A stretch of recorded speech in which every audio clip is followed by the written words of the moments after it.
The night stretched endlessly, heavy with mystery and unsaid promises.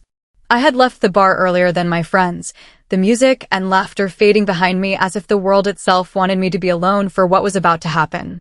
The street was quiet, save for the hum of a neon sign that blinked above a bookstore closed for hours. Shadows danced across the brick walls, the air damp with the scent of rain not yet fallen. And then her. She stood beneath the dying glow of the sign, leaning against the wall as though she owned the night. A leather jacket hugged her figure, glinting faintly in the neon's shifting colors. Her eyes found me immediately, sharp and deliberate, pulling me into their orbit. I froze, caught between curiosity and the strange heat that curled low in my stomach. "You're out late," she said, her voice low, rich, like smoke mixed with velvet. I swallowed, forcing my voice steady. "So are you." Her lips curved into a slow smile, a dangerous kind of invitation. Maybe I was waiting for someone. The air grew thick, charged, as though the night itself leaned closer to hear what would happen next.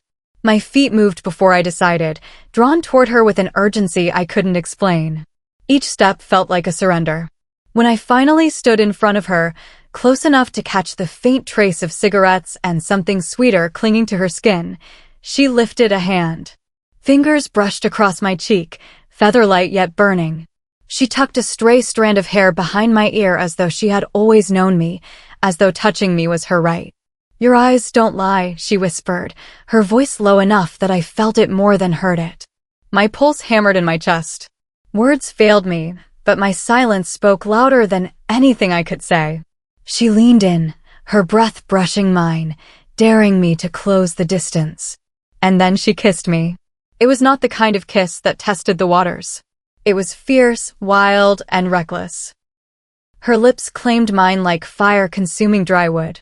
My back hit the brick wall, the roughness scraping against my jacket, but the sensation only heightened the sharp sweetness of her kiss. Her hand gripped my waist, pulling me flush against her, while the other threaded through my fingers, grounding me in this storm she had unleashed. She kissed like someone who had been waiting years, and I kissed back like I had finally found what I never knew I was missing. In that moment, she stole my breath. In the dark, with only the neon sign flickering above us, I gave it to her willingly. When she finally pulled back, my lips tingled, my chest rising and falling as though I had run a marathon without moving an inch. Her forehead rested lightly against mine, her breath hot and uneven, her smile dangerous in the best possible way. "You taste like trouble," she murmured, her words brushing against my skin. I managed to find my voice, though it cracked under the weight of my racing pulse. "So do you." She laughed softly, a low, intimate sound that wrapped around me like silk. Her fingers trailed down my arm before settling at my wrist, her thumb brushing circles against my skin as if to remind me she was real. For a moment, we just stood there, suspended in time, neither of us willing to let go of the spell the night had cast. Finally, she tugged my hand gently, pulling me away from the wall. "Come on. Walk with me." Her words weren't a question, and I didn't think to argue. My feet followed hers as if they belonged to her. The streets stretched quiet around us, bathed in the dim glow of flickering lamps and neon signs, each shadow dancing like it knew our secret. We walked close, shoulders brushing, the heat of her body radiating into mine.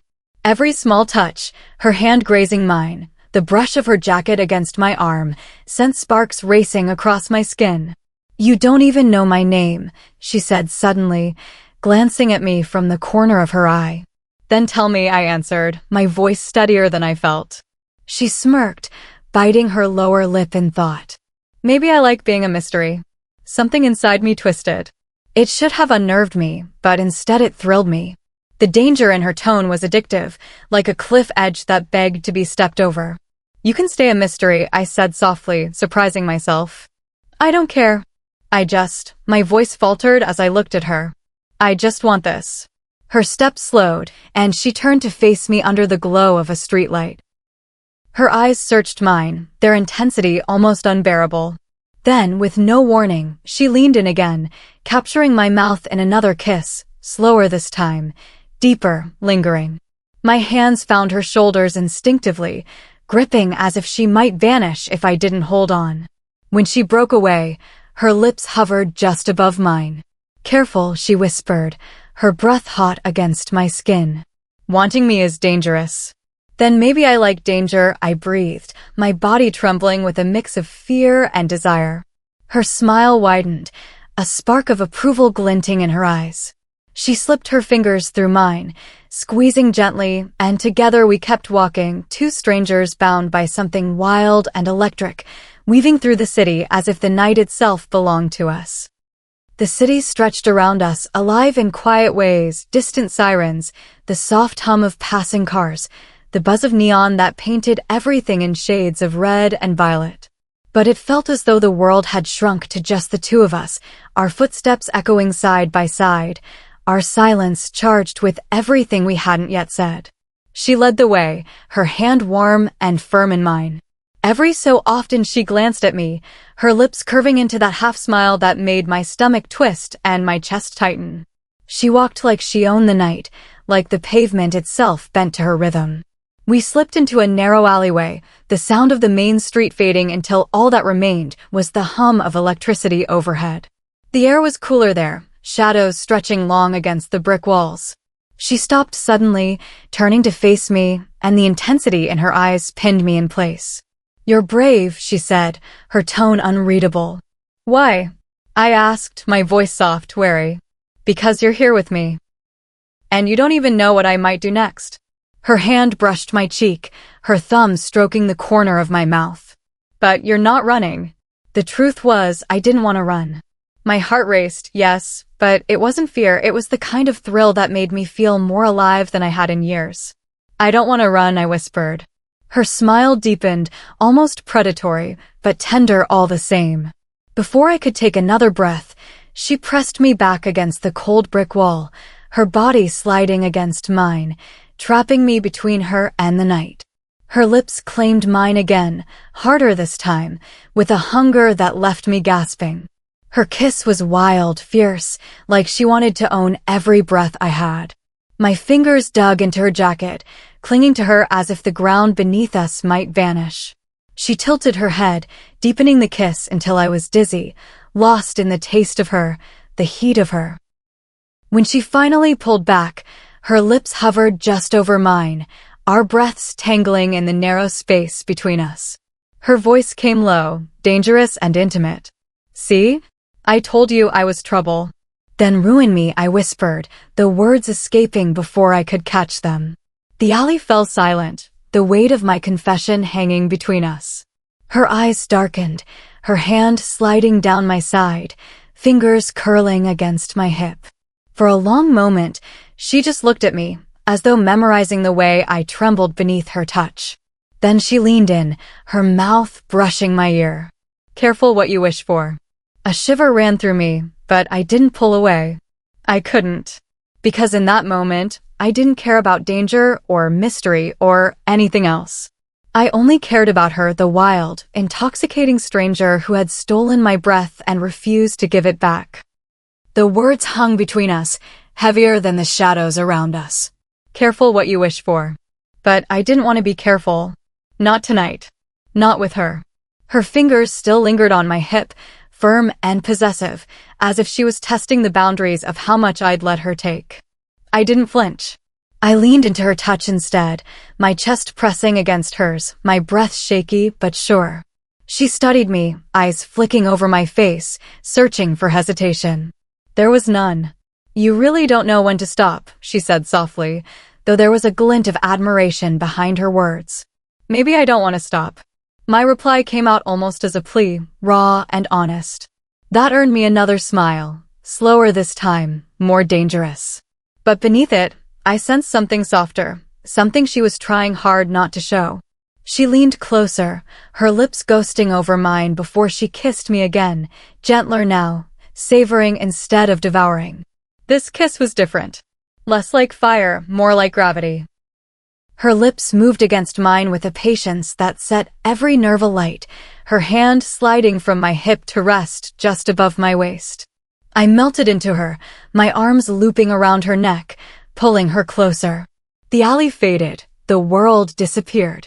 There was only the warmth of her body, the taste of her kiss, the sound of her uneven breath mingling with mine. When we broke apart, she rested her forehead against mine, her eyes closed. For the first time, she looked less like a storm and more like a secret. "You don't even know me," she whispered, almost to herself. "Then tell me," I murmured, brushing my thumb against her jaw. She opened her eyes, and for a fleeting second, I saw the vulnerability she was hiding, the edges of something fragile beneath all her bravado. She shook her head, her lips curving into a faint smile. "If I tell you, the mystery dies." Or maybe, I countered softly, the mystery just changes. Her eyes softened, and for a moment, I thought she might give in and speak. But instead, she kissed me again, stealing the words from my mouth before I could press further. This time, she didn't stop. She deepened the kiss, her hand sliding into mine, fingers lacing tight, as though she needed the anchor as much as I did. We pulled away only when the distant rumble of thunder reminded us the night was shifting. She looked up at the sky, then back at me, her smile tilting crooked. "Come on," she said, tugging my hand. "Let's not waste the storm." I followed without question, my pulse still racing, my lips still tingling. Because wherever she went, I wanted to be there. The first drops of rain fell as we left the alley, cool against my heated skin. She didn't slow her stride, her grip on my hand steady and sure as though she knew exactly where she was taking me. The thunder rolled overhead, low and hungry, and in the distance, the city lights blurred under the weight of the storm. I should have felt uneasy, following a stranger into the dark, the rain beginning to soak through my jacket, but I didn't. I felt alive. Every second with her was like balancing on the edge of something dangerous, and I had no desire to step back. "Where are we going?" I asked between breaths, jogging slightly to keep up with her purposeful pace. She glanced back at me with a smirk, water glistening against her cheek. "You'll see." We ducked into another narrow street, the storm breaking above us in full force. Rain poured down in sheets, plastering my hair to my face, chilling me to the bone, but none of it mattered. She spun suddenly, pulling me against her under the awning of a closed cafe. The moment we stopped, she pressed me into the doorway, her body shielding me from the worst of the rain. "You look even better soaked," she teased, her voice low, dripping with mischief. I laughed breathlessly, shivering under the intensity of her gaze. "That's not fair, you look like you were made for this." Her eyes sparkled, and without another word, she kissed me again. This time the storm became a backdrop, the rain hammering against the streets while her lips worked against mine with wild urgency. My hands tangled in her wet hair, pulling her closer, and she groaned softly into my mouth as though the storm itself had crawled under her skin. The kiss turned fierce, our breaths colliding, our bodies pressed together so tightly I couldn't tell where she ended and I began. Her hand slid down my arm, gripping my wrist before pinning it gently against the wall, her lips parting mine with boldness that left me gasping. "You're mine tonight," she whispered against my lips, her voice a husky command more than a suggestion. My heart stuttered, but the words didn't scare me, they ignited me. "Then take me," I whispered back, my voice trembling with desire. She kissed me again, harder, her free hand sliding under the hem of my damp shirt, her touch hot against my chilled skin. I shivered, but not from the cold. Every brush of her fingers felt like lightning, every kiss a storm in itself. The thunder cracked above us, and she pulled back just enough to breathe, her lips swollen, her smile wicked. "We need to get out of this rain," she murmured, though her hands didn't leave me. "Where?" I asked, breathless, my body aching for her closeness. Her eyes glinted as she tugged my hand again, leading me back into the storm. "Somewhere we can be alone. Somewhere the night won't interrupt us." And I followed, because by then, I belonged to her. The rain pelted down as we ran through the empty streets, her hand never leaving mine. Each splash of water against the pavement echoed in my ears. Each crack of thunder rattled my chest, but her grip was steady, pulling me forward as if the storm bent to her will. We stopped in front of an old building with a half-broken sign, its letters washed out by time.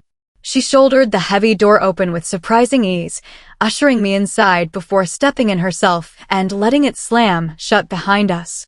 The storm outside roared on, but in here, the air was quiet, heavy with dust and the faint scent of old wood. It looked like an abandoned loft, large windows rattling from the wind, wide open space broken only by scattered crates and forgotten furniture. The only light came from the city bleeding faintly through the rain-streaked glass. She ran a hand through her wet hair, water dripping from her jacket. Her eyes flicked to me, dark and glinting in the half-light. "Not much," she said with a shrug. "But it's dry." I smiled, brushing soaked strands from my face. "It's perfect." She studied me for a long moment, and in that silence, something shifted. The wildness between us was still there, crackling like electricity, but under it, something softer bloomed: curiosity, hunger, vulnerability, all tangled together. She took a step closer, then another, until I could feel the heat of her body against mine despite the chill clinging to my clothes. Her hand rose, fingers brushing a droplet of rain from my cheek, lingering against my skin. "You're still here," she said quietly, almost like she didn't believe it. I nodded, my voice barely above a whisper. "Where else would I be?" Her lips parted, as if to answer, but instead she closed the distance, kissing me again.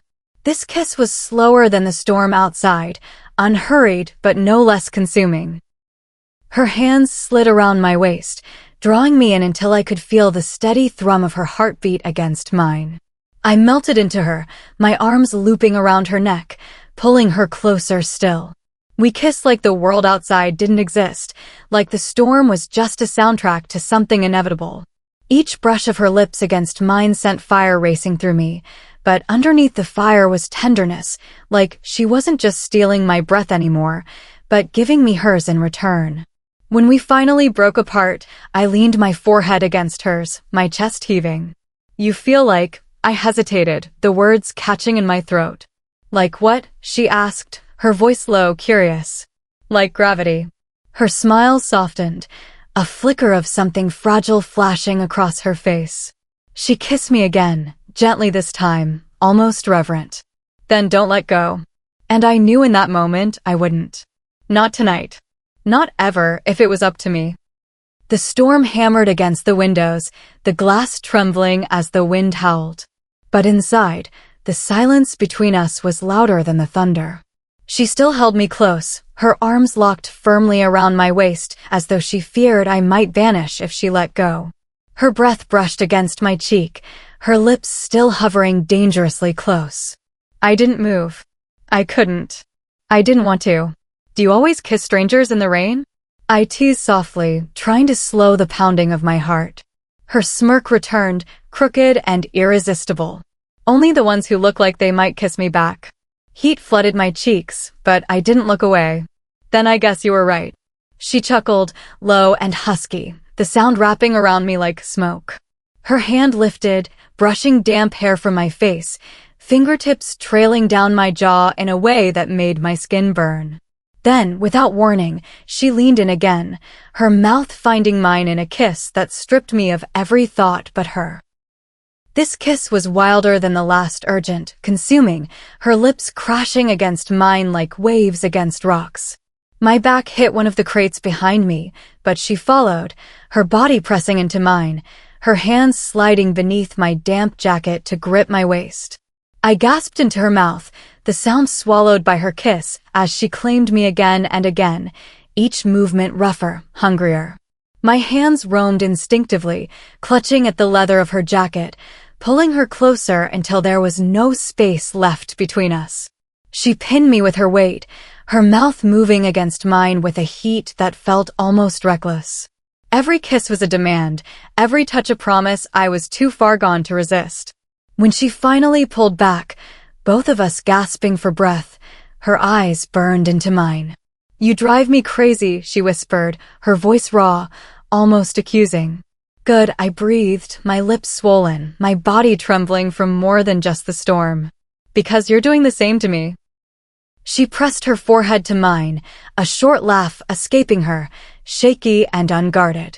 Her hands slid lower, resting at my hips, thumbs brushing circles into my damp shirt. "I should stop," she said softly, though her body betrayed her words, leaning into me, refusing to move. "Then don't," I whispered. For a long moment, she just looked at me, her expression shifting between conflict and desire. Then, as if surrendering to the same gravity that bound me to her, she kissed me again, slower this time, but deeper, more deliberate.